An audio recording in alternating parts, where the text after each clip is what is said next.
Cordial saludo, docentes y compañeros de la UMB virtual.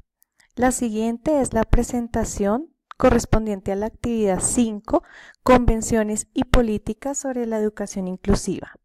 El trabajo es realizado por Diego Andrés Jaimes González y Carolina Gordillo Grisales. Para comenzar a hablar sobre el tema, demos un vistazo general al futuro sistema de educación nacional en Colombia, donde lo más importante es que los docentes tengamos buena pedagogía, valores éticos, igualdad, seamos incluyentes, el currículo sea flexible y tengamos en cuenta los ritmos de aprendizaje de nuestros estudiosos. Una sociedad transparente donde los valores sean la bandera de la inclusión, además de un sistema acorde al contexto. Maestros y maestras por vocación, siendo asertivos en su ocupación y con ética.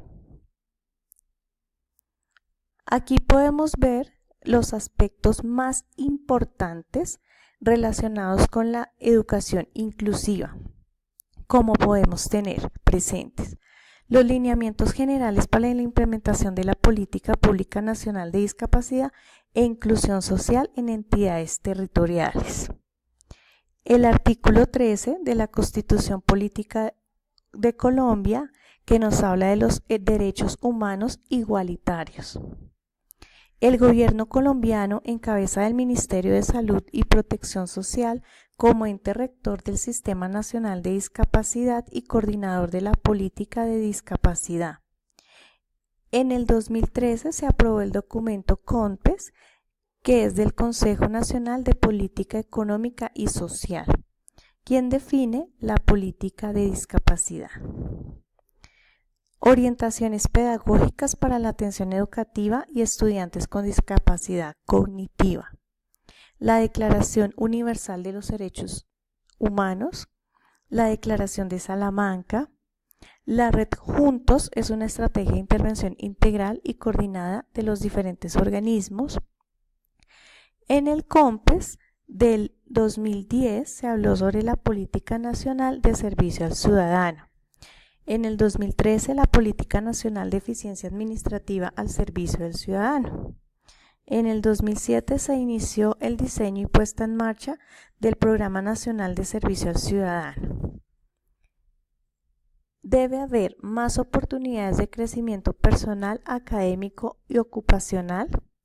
Deben haber mayor oportunidades de empleo y equidad, y por parte del gobierno debe haber un incremento en rubros para la inclusión. A nivel de convenciones, movimientos, declaraciones o políticas a nivel nacional encontramos la Constitución de Política de Colombia de 1991, en donde en sus artículos nos habla de la protección especial.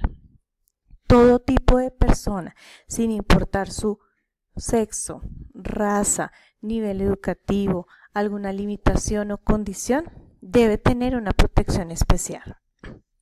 La Ley General de Educación, que es la Ley 115 del 8 de febrero de 1994, el Decreto 2082 de 1996, que nos habla de la educación formal, no formal e informal. La Ley 361 de 1997, que nos habla sobre la integración social en personas con limitación.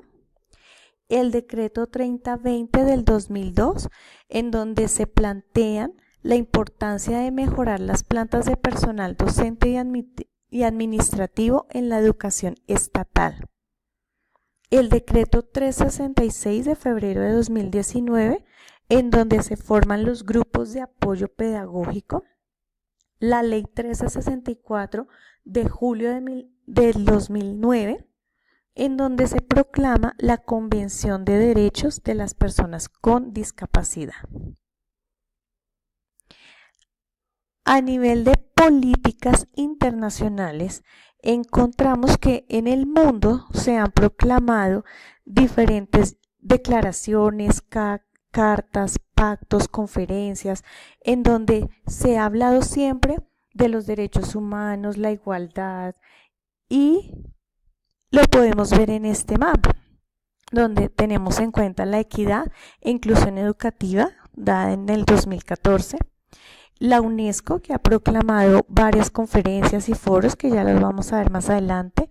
La Declaración Universal de los Derechos Humanos, la Declaración de Salamanca, la Política Sectorial de Educación Inclusiva y las Políticas Públicas de Colombia.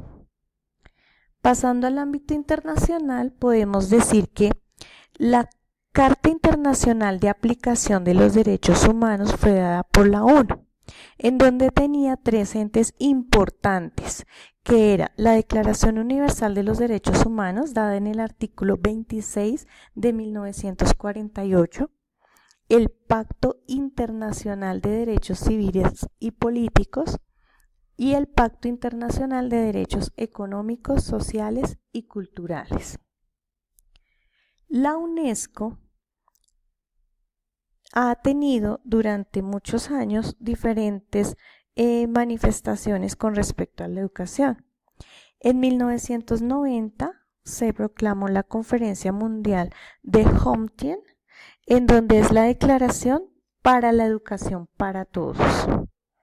En 1994 se dio la Conferencia Mundial sobre Necesidades Educativas Especiales, Acceso y Calidad, ligada esta a la Declaración de Salamanca. Y en el año 2000 se dio el Foro Mundial de la Educación de Dakar, que hablaba sobre la educación inclusiva.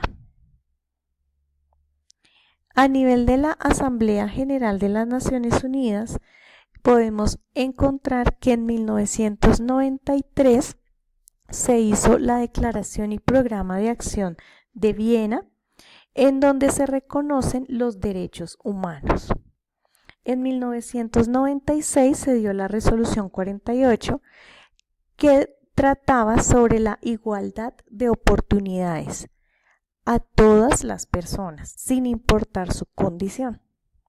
En el 2006, específicamente el 13 de diciembre, se proclamó la Convención Internacional de Derechos de las Personas con Discapacidad.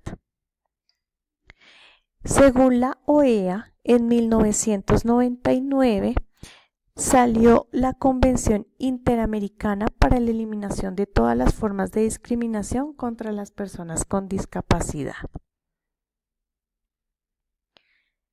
Debemos tener en cuenta 5 instrumentos de referencia de derecho a la educación que fueron proclamados por la UNESCO en el 2008. Uno es la Convención sobre la Eliminación de todas las formas de discriminación contra la mujer, que fue dado en 1979. El segundo es la Convención sobre los Derechos del Niño en 1989. El tercero es la Declaración de Salamanca, que fue dada en 1994. El cuarto es el Marco de Acción de Dakar, que fue el que hablamos anteriormente, que fue en el 2000. Y el último, el quinto, es la Convención de las Naciones Unidas sobre los Derechos de las Personas con Discapacidad, que fue dada en el año 2006. Teniendo en cuenta estos 2 aspectos nacionales e internacionales, podemos decir que a nivel Colombia, los docentes deben ser idóneos en el aula del presente. ¿Cuáles serían esas estrategias? Y lo principal para hacer sería, primero, aceptar que todos los estudiantes son diferentes, únicos y con diferentes ritmos de aprendizaje. Segundo, los docentes deben actualizarse constantemente en metodologías significativas. Tercero, se deben fortalecer las relaciones inter e intrapersonales. Y cuarto, se deben explotar las inteligencias de Gardner. Con esto concluimos nuestro trabajo. Esperamos haber resuelto las dudas de la actividad. Las referencias que usamos para sacar nuestra información. Les agradecemos mucho su atención y sus comentarios. Hasta luego.